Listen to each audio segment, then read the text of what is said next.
Welcome to lecture number 30 for ECE 341, Random Processes, chi-squared Examples. Now, in our last lecture, we looked at the chi-square test. The chi-square test is a test of a distribution. The procedure with the chi-square test is you split the data, or collect the data, split the data into n bins, compare the expected frequency for each bin versus the observed frequency, and then compute the chi-squared score. That'd be how many times the data does appear in each bin versus the expected frequency divided by expected frequency. I then use the chi-squared table to convert the chi-squared score into a probability. In this lecture, we're going to look at using a chi-squared test to determine if global temperatures are changing, if the gain of a transistor has a uniform distribution, if the gain of a transistor has a normal distribution, and whether I'm psychic. But you probably know that already. So, starting out. If you go to the National Oceanic and Atmospheric Administration, they've been monitoring global temperatures since 1880, and there's what the data looks like. Let's test to see whether this is just random data or there actually is a pattern there. So the null hypothesis is the data is random. Now what random data should look like is this. We go to MATLAB. If the data is just random, like 100 years of data that's just random, if I take that data and I split it up into bins, I could say let's take the year, do the first third, second third, third third. If I just split it horizontally by thirds, that doesn't tell me anything. That just says the first third of the data, 1/3 of the data is in the first third, second third, and third third. If I split it up and down, hot years, middle years, and cold years, by 1/3, then a third of the data is in the hot years, the third middle, third low. That tells me nothing. Split it both ways, I should get something like this. 1/9 of the data is in each bin. And every time I run that, that's kind of what I get. This is what random data looks like. So my null hypothesis is the data is random. 1/9 of the data winds up in each region. Let's do the same thing over here. Let's split the data up into early, middle, late, hot, middle, cold. And I'm actually going to use 4 regions, gives you 16 different regions. If the data is random, I should have 1/16 of the data in each region. That's how I'm going to split it up. Well,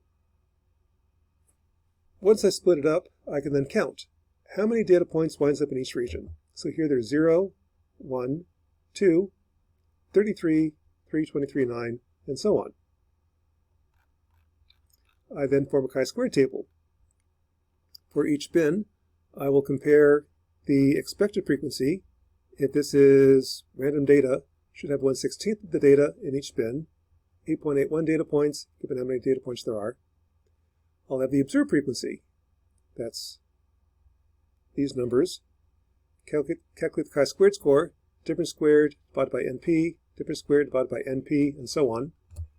Add them all up, I get chi-squared value. Now using a chi-squared table, convert that to a probability. So here I've got 16 bins, meaning 15 degrees of freedom. I've got a chi-squared score of 174. Probability, that is way off the chart. A chi-squared score of like 20 is off the chart. And this is way past 20, 174. So what that means is I'm more than 99.995, basically almost 100% certain that the data is not random. Chi-squared test doesn't tell you what the distribution is, it just says what you assumed is wrong.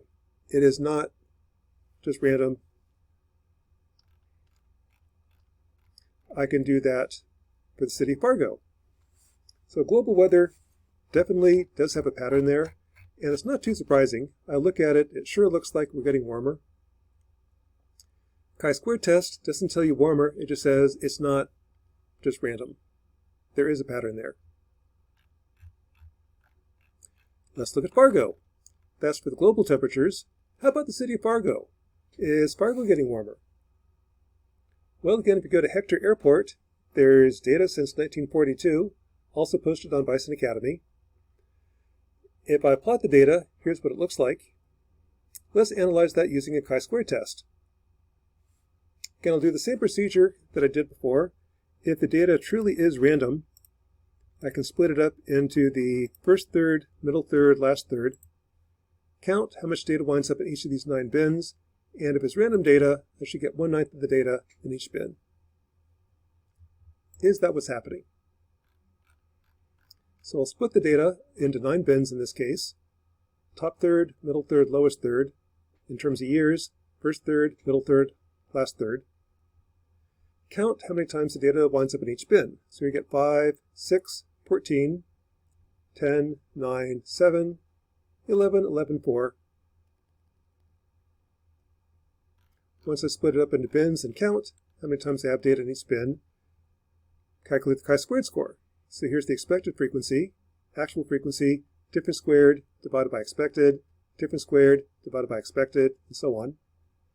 Add them all up, I get a number, 10.07.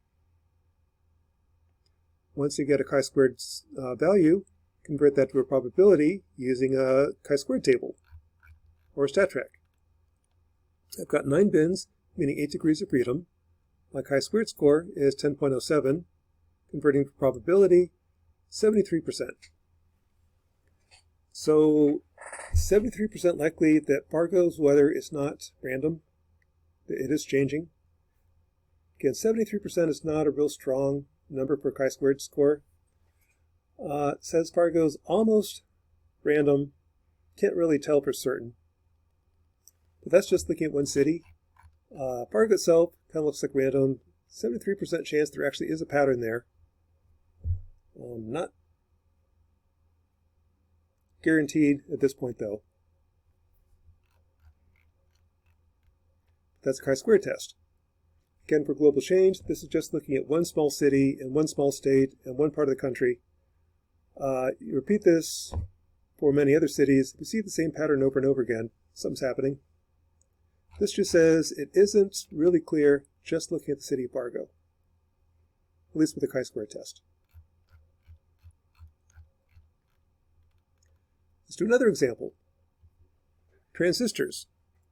Now earlier, if you look at the gain of a transistor, it's typically like a 3904 is between 100 and 300 is what the data sheet claims. So to model that, we used a uniform distribution with numbers between 100 and 300. Do transistors really have a uniform distribution for their gain? Well, to check that, I went out and measured 62 Z-Tex transistors and measured the gain. If you sort them lowest to highest, I get the CDF. So this is kind of like probability on one side. Here's the gain on the side, drawn sideways. It's kind of like a PDF or CDF looks like this. Kind of imagine that. Is this uniform distribution? If it's uniform, the CDF should be a straight line. So to do that, what I need to do is collect data. There's my data. I need to define the different regions. I'm going to use these tick marks as my regions because it plots nicely. Measure how many times the data winds up in each region. So here I got 0, 4, 21, 16, 13, 7, 1, 0. Compare the observed frequency to the expected frequency. For a uniform distribution, I should get the same frequency in each bin. So here's what it should be. Assuming a uniform distribution between 1200 and 600, I should have nothing less than 600, nothing beyond 1200. That's what I see. I should have equal probability throughout the region. Not quite what I see. To see if this is uniform distribution, calculate the chi-squared score. Take the difference squared divided by expected value, difference squared divided by 10, difference squared divided by 10, add them all up.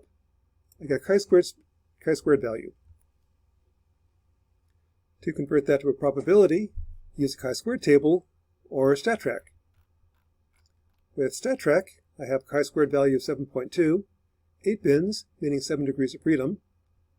The chi-squared value then is 0.9998. So I'm 99.98% certain that this is not a uniform distribution.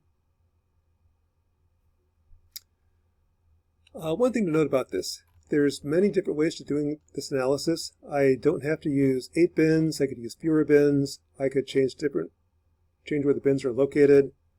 I get different answers every time I do that. That's a feature of statistics. There's many different ways of analyzing it. I can get different answers depending upon how I analyze it.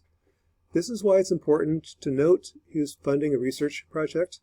If I'm paid to tell you that this is a uniform distribution, I might change how I analyze the data and report the one that shows up that this is consistent with the uniform distribution. I can do that. You're not supposed to analyze the data to get a certain answer. You're supposed to kind of blindly choose the bins, analyze the data, see what comes out. But if there's a financial incentive to come up with a certain answer, I can do that. This is kind of fair warning. How about this? This kind of looks like the letter S. If I do probability on this side, this is HFE on the other side.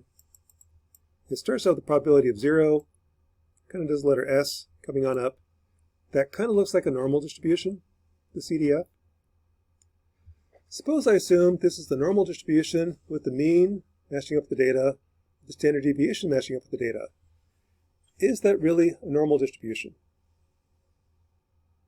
Well, again, the procedure then is to define the different regions, count how many times the data winds up in each region, compare to the expected frequency, calculate the chi-squared score, convert to a probability. So doing that, let's define the regions to be by the tick marks. At the tick marks, I can find the z-score, how far it is from the mean is 854, how far each of these is from the mean in terms of standard deviations. Once I know the z-score, I can find the probability. Once I know the probability, I can calculate the expected frequency. So doing that, here's the region, here's the CDF at each point, here's the PDF, probability for each region. So here's the probability that I'm greater than 1200 in each region. There's P. Here's N times P. Here's the actual frequency. Take the difference squared divided by NP, difference squared divided by NP, and so on. Gives the chi-squared score. Add them all up, I get a chi-squared value. To convert that to a probability, I use the chi-squared table, in this case using 7 degrees of freedom, 8 bins. There's my chi-squared value. There's the probability. I'm 45% certain that this is not a normal distribution. For chi-squared tests, that's typically what you expect. That's in kind of like the no conclusion region. If the number is too small, I'm pretty sure I fudged the data. You don't get data that good. If the number is really high, like the last test, I'm pretty sure that the assumed distribution is wrong. This is in the middle, saying I didn't fudge the data, I can't rule out that it's a normal distribution, basically no conclusion. So based upon this data, I've got no reason to conclude that this actually is not a normal distribution.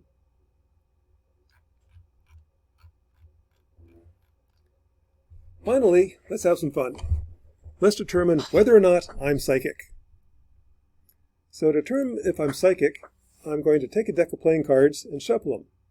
I'll then take the cards and flip them over one at a time and predict the suit. Let's see if I'm right.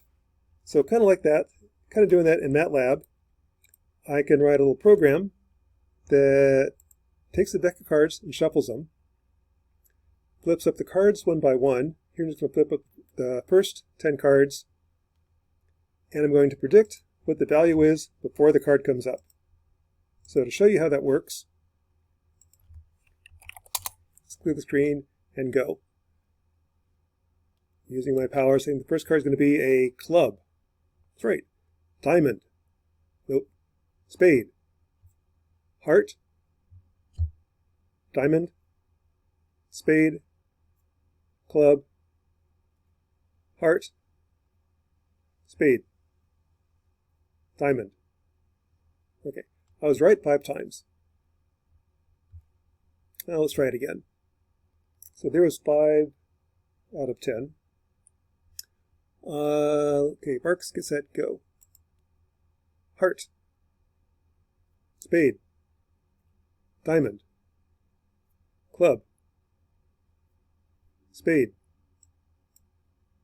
heart, spade, diamond, club, heart. Okay, I was right 4 times out of 10. That's actually pretty good. That's the idea. Take a deck of playing cards and flip through them one at a time. Count how many times I'm right. I'll then compute the chi-squared score, compare it how many times it actually was right versus what it should be. I should be right 1/4 of the time, 13 cards. I should be wrong 3/4 of the time, 39 times. Compare my actual results versus calculated. If I do that, the difference is 3 squared over 13, 3 squared over 39, add them all up, get a chi-squared value. Using StatTrack, I've got 1 degree of freedom. I've got 2 bins. I was either right or I was wrong. Chi-squared value is 0.9231. Probability then is 66%. And that's typical with chi-squared test. If the number is really large, it says that I am not just guessing. If it is really small, I cheated. In the middle, no conclusion. So this kind of says that, sadly, I'm not psychic. Kind of illustrate some of those other cases. Don't need that anymore. Now suppose instead of guessing at random, I'm going to do it this way. Ready? Club, club, club, club, club, club, club, club, club, club. Kind of see, if I always guess clubs, I'm going to be right exactly 13 times. Chi-squared score shows up as 0. That tells me that the data is too good. This is not a random process. I'm guessing the same suit every time. I'm not guessing. That shows up in the chi-squared test. The data is too good. Another way it shows up. Suppose in MATLAB, let's change the order. I'm going to display the card, then pause. I'll see what the card is and then guess. Club, I'm right. Diamond, I'm right. Spade, I'm right. It's kind of like if you flip up the card face up. Diamond. Heart. Spade, I'm always right. In that case, I am right 52 times, wrong 0 times. The chi-squared score shows up as basically a huge number. Guaranteed, I am not guessing.